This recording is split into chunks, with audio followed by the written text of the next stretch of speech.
Good morning, my students. Today I will teach you a new subject about pharmacognosy. So, pharmacognosy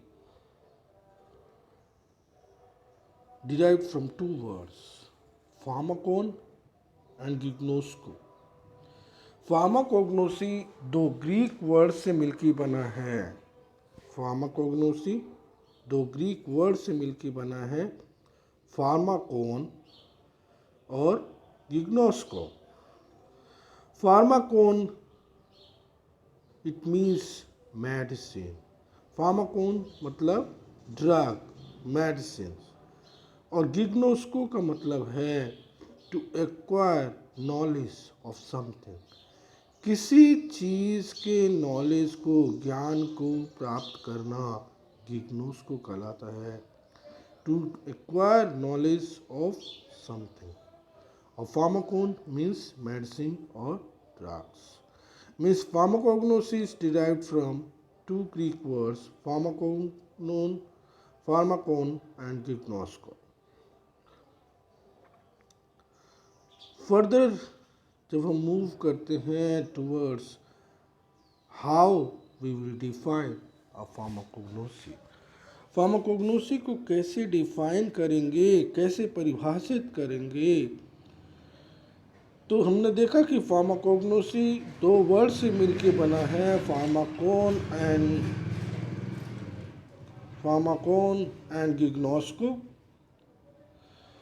फार्माकोन का means है medicine and gignosko mean है to acquire knowledge of something.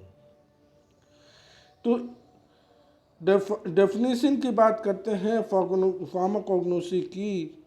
तो pharmacognosy में be defined as a scientific and systematic study of physical, chemical, and biological characteristics of crude drugs.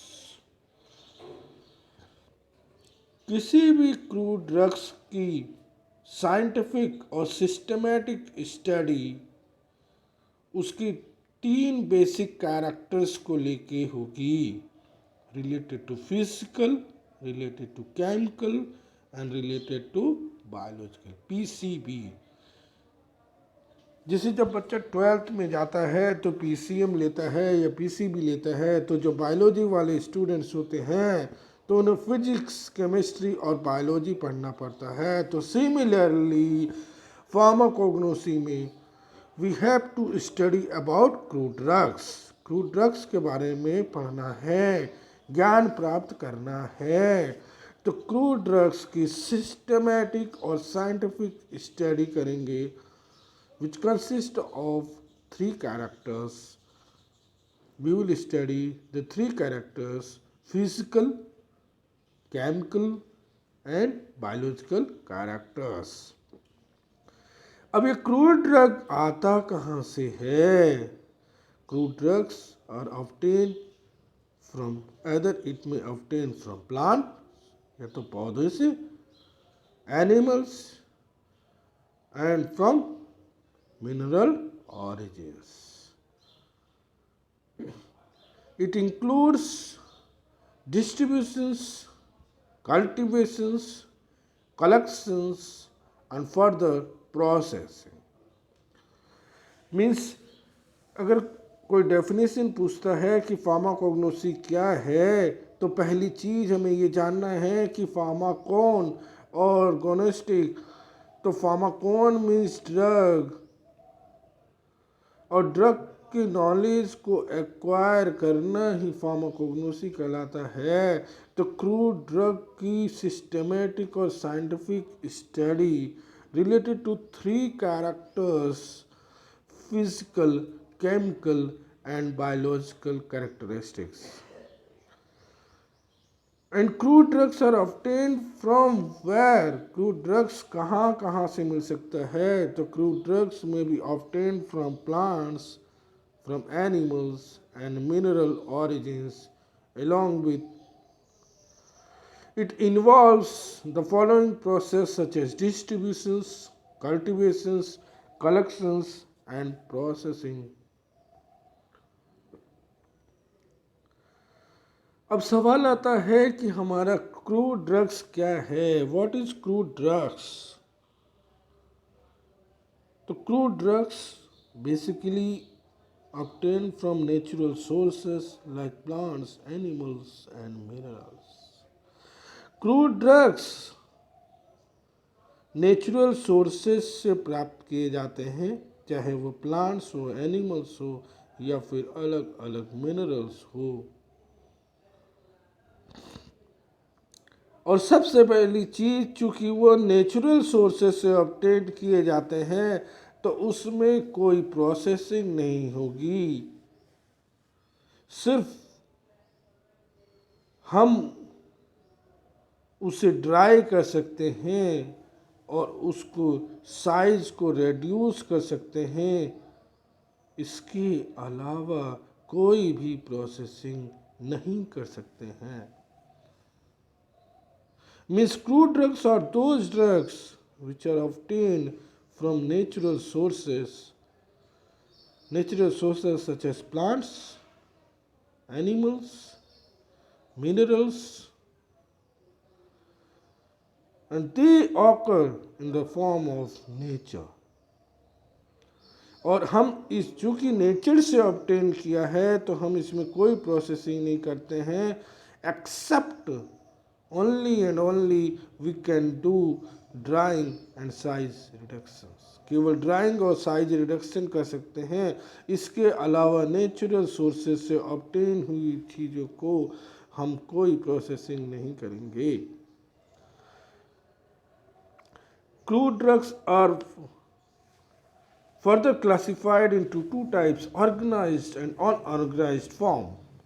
Crude drug को दो प्रकार से वर्गीकरण किया गया है, एक फॉर्म ऑर्गेनाइज्ड और एक फॉर्म अनऑर्गेनाइज्ड।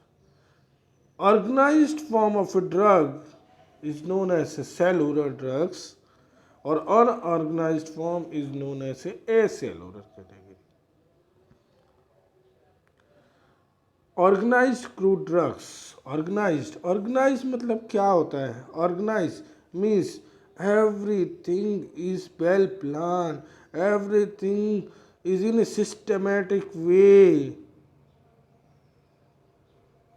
आला रे आला, ऑर्गेनाइज्ड क्रूड ड्रग्स ऑर्गेनाइज की हुई है, मतलब इसके पार्ट्स को हम क्या कर सकते हैं, डायरेक्टली यूज कर सकते हैं।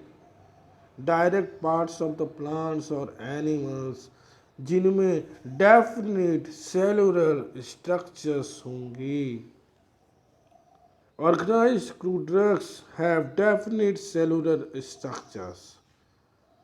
इनको आइडेंटिफाई करने के लिए हम मॉर्फोलॉजिकल एंड माइक्रोस्कोपिकल कैरेक्टर से आइडेंटिफाई कर सकते हैं। तो organised crude drugs basically contains क्या? Basically contains definite cellular structures. दूसरा चीज, ऑर्गेनाइज्ड क्रूड ड्रग्स को आइडेंटिफाई करने के लिए दो कैरेक्टर्स इन्वॉल्व होते हैं, जिसमें कि एक है morphological and second one is microscopical characters.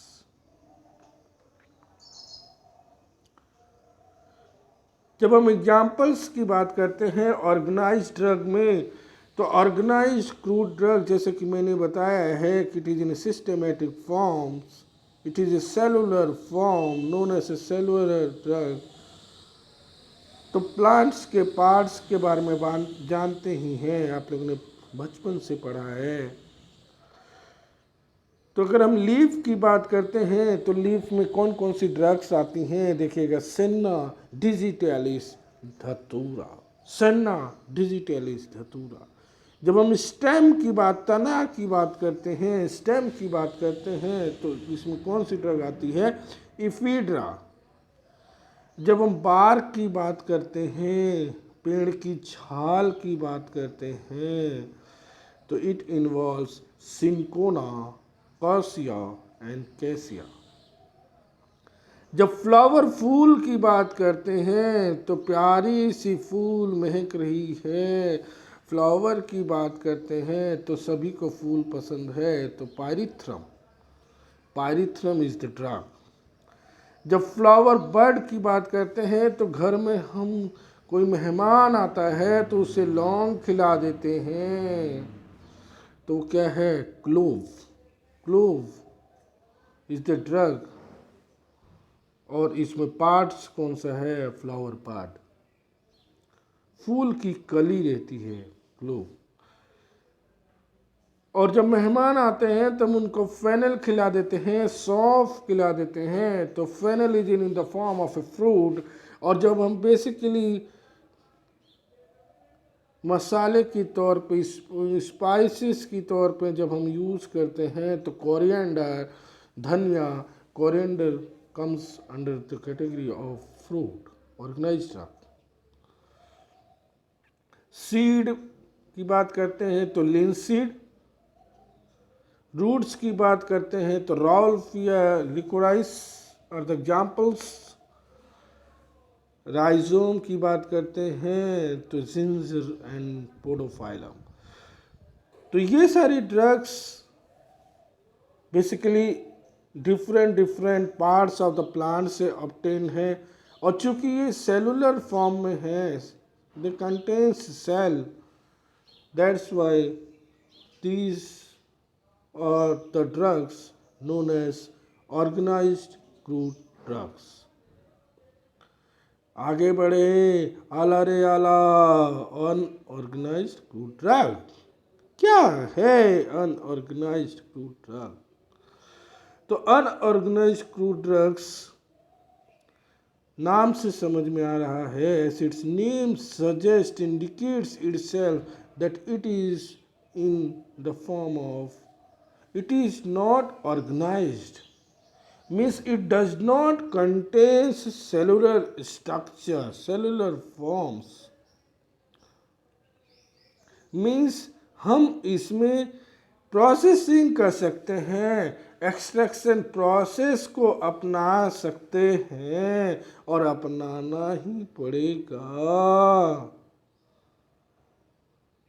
इनको आइडेंटिफाई करने के लिए हम ऑर्गेनोलेप्टिक प्रॉपर्टीज़ का यूज़ कर सकते हैं, different different chemical test perform कर सकते हैं। Means unorganized crude drugs are identified by means of organoleptic properties and chemical test. Organoleptic properties हमारी जो सेंसिंग ऑर्गन्स है, जैसे कि कलर आइडेंटिफाई कर लेंगे, उसका ऑर्डर आइडेंटिफाई कर लेंगे, और उसका टेस्ट, कलर, ऑर्डर, टेस्ट और टेक्सचर। तो by sensing organs, by the means of organoleptic properties and by performing chemical tests, through these tests we can determine, we can find out our unorganized crude drugs. So unorganized crude drugs are acellular crude drugs, acellular form. They does not have definite cellular structures, इनमें definite cellular structures नहीं होती हैं। और चूंकि इसमें जब specific, जब definite cellular structures नहीं होती हैं, तो these crude drugs, unorganised crude drugs can be obtain from different different process of extractions. और अनऑर्गेनाइज्ड क्रूड ड्रग्स को आइडेंटिफाई करने के लिए हम केमिकल टेस्ट परफॉर्म कर सकते हैं, और उसमें हम ऑर्गेनोलेप्टिक प्रॉपर्टी से भी डिटरमाइन कर सकते हैं। फॉर एग्जांपल एलॉय, अगर, अफीम, castor oil, beeswax etcetera. Yes, Allah, further we move towards the historical development of pharmacognosy. Historical development की जब बात करते हैं, हिस्ट्री की बात करते हैं, तो प्रिमिटिव मैन जो थे अर्लियर क्या करते थे कि खाने की तलाश में इधर उधर भटकते थे। In search of food they move from one place to another. फिर वो डिफरेंट डिफरेंट प्लांट्स के पार्ट्स को तोड़ते थे और such as tubers, fruits, leaves इत्यादि इत्यादि।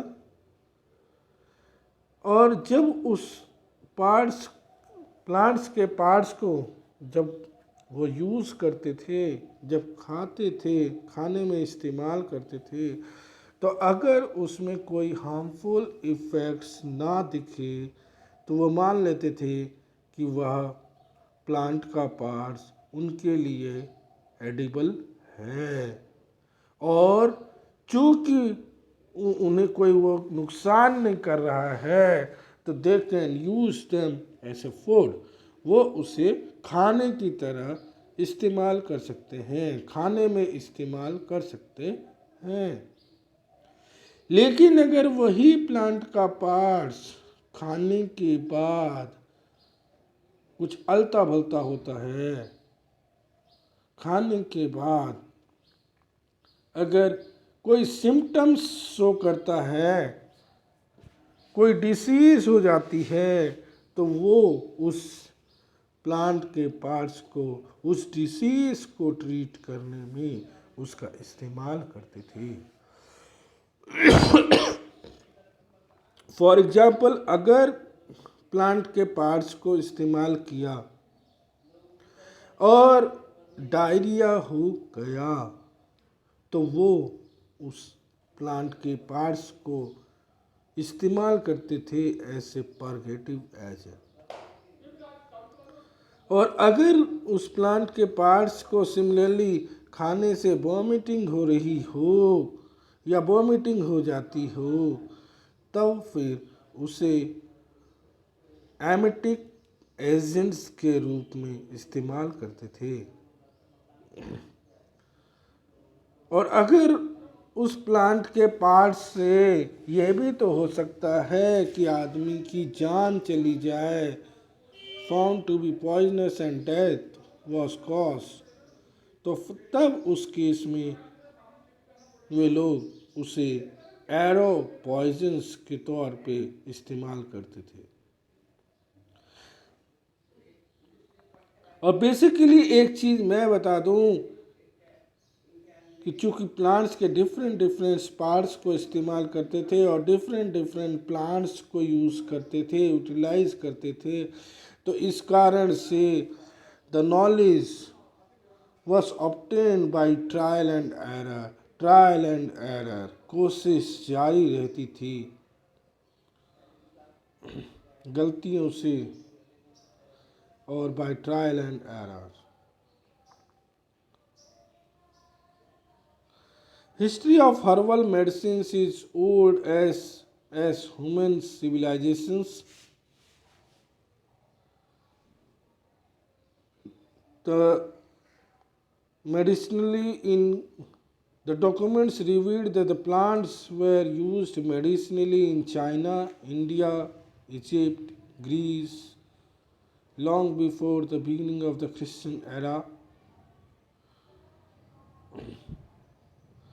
अब जब हम एशियन टाइम्स की बात करते हैं, हिस्ट्री ऑफ फार्माकोग्नोसी की, बिफोर 19th सेंचुरी, 19वीं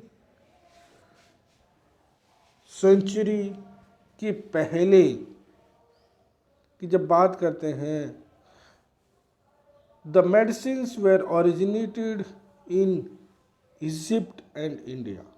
इजिप्ट और इंडिया में मेडिसिन्स ओरिजिनेट हुई थी। बेसिकली मेडिसिन्स जो ओरिजिनेट हुई थी इन इंडिया एंड इजिप्ट, तो they were recorded both in papyrus Ebers of Egypt और बाद में आयुर्वेद ऑफ इंडिया। इंडिया के जो आयुर्वेद में और इजिप्ट में पेपायरस एवर्स में रिकॉर्ड करते थे मेडिसिन को। डायोस्कोराइड्स जो कि ग्रीक डॉक्टर थे, उन्होंने रिकॉर्ड किया जितनी भी मेडिसिन की स्टडी की, 600 काइंड्स ऑफ क्रूड ड्रग्स को कंपाइल किया और उस बुक को नाम दिया De Materia Medica. De Materia Medica. Dioscorides, he was a Greek doctor, compiled more than 600 kinds of crude drugs in his book De Materia Medica. चरक में 50 groups of 10 herbs को include किया है। Sushruta arranged 760 herbs in 7 distinct sets, जो कि Indian system of medicine known as Ayurveda, इसीलिए आयुर्वेदा को बोलते हैं an ancient science of life. और इसमें 3 ट्रीटीज इन्वॉल्व है आयुर्वेदा में। एक होती है Charaka, Samhita, Sushruta. Charaka, Charak, Samhita and Sushruta. Ayurveda, an ancient science of life. Ayurveda known as an ancient science of life. It involves 3 treaties. 3 treaties involve होते हैं, चरक, संहिता एंड सुश्रुता। एंशिएंट रोम की बात करते हैं, डेवलपमेंट की बात करते हैं, तो प्लिनी नाम के जो साइंटिस्ट थे, brief account of nearly 1000 species of plants.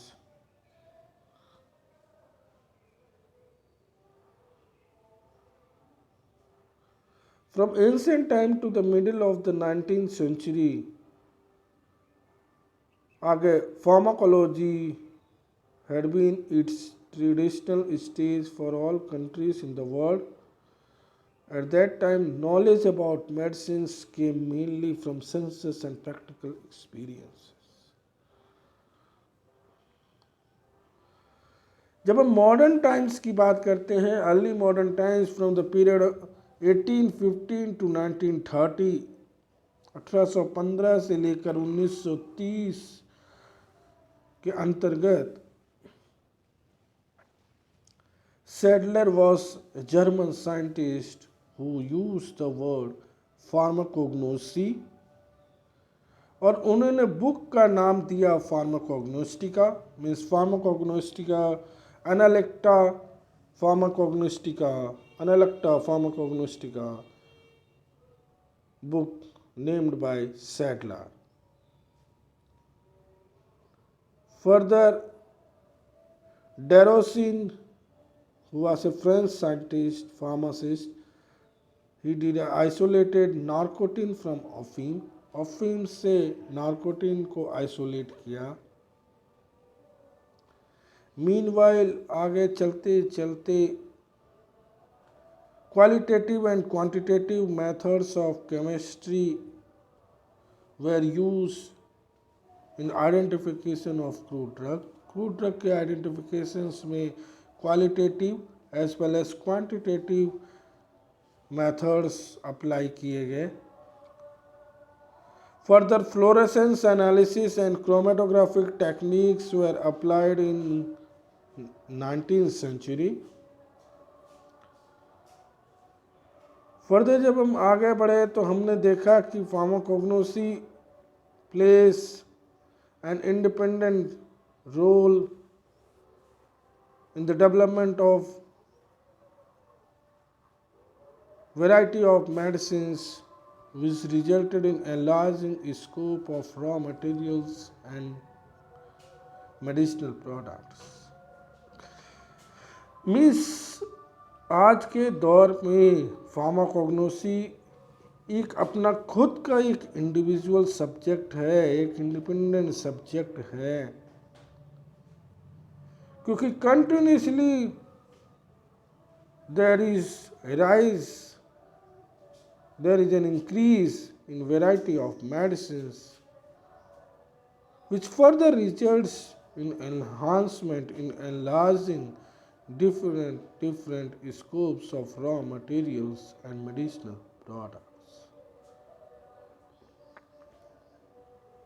जब मॉडर्न टाइम्स की बात करते हैं फ्रॉम 1930 टू 1990s, तो जब हम इसकी बात करते हैं तो development of biology and chemistry enriched methods and way of studying goods pharmacognosy. Means 1930s में biology as well as chemistry के मेथड्स डेवलप होने के कारण हमने इन मेथड्स को अप्लाई किया फार्माकोग्नोसी स्टडी में, और इसी के कारण we able to determine the bioassay of intensity of drugs, means biological potency को डिटरमाइन करने में महत्वपूर्ण रहा। और biological potency advances the study of active ingredients of crude drugs. Drugs के एक्टिव स्टडीज, एक्टिव इंग्रेडिएंट्स के बारे में नॉलेज हुआ, और further they strengthen the quality evaluations. Further,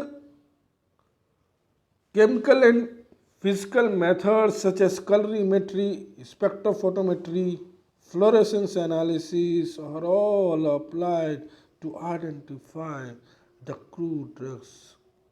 crude drugs के आइडेंटिफिकेशन में केमिकल फिजिकल मेथड्स जैसे कि कलरीमेट्री, spectrophotometry, different analytical studies such as a fluorescence were applied so that we can identify more and more cure drugs. जब हम development की बात करते हैं तो हमने देखा कि पेनिसिलिन की खोज, पेनिसिलिन को आइसोलेट किया था विलियम फ्लेमिंग ने इन 1941। रिसरपिन को आइसोलेट किया गया था राल्फिया रूट से, and it confirms its hypotensive and tranquillising properties. Vinca alkaloids were isolated such as vincristine and vinblastine, और विनक्रिस्टीन का यूज किया इन ट्रीटमेंट ऑफ ल्यूकेमिया। और हमने देखा कि vinca alkaloids also possess an anti-cancerous activities, anti-cancerous properties. Steroidal hormones like progesterones were isolated by partial synthesis from dioscinin and other steroid supponents. Steroidal जो hormones थे उनको obtain किया, such as progesterone, इसको isolate किया from diosgenin और other steroid saponins है। So today we learn about pharmacognosy. हमने देखा कि फार्माकोग्नोसी को दो वर्ड से डिराइव किया है, pharmakon and gnostic. Pharmakon means drug और gnostic means to acquire knowledge about some things. और फिर हमने देखा कि what are the basic history involve, how pharmacognosy becomes an independent subject. और नेक्स्ट क्लास में हम देखेंगे further we move towards what are the basic scopes behind pharmacognosy. So for today, from this, thank you.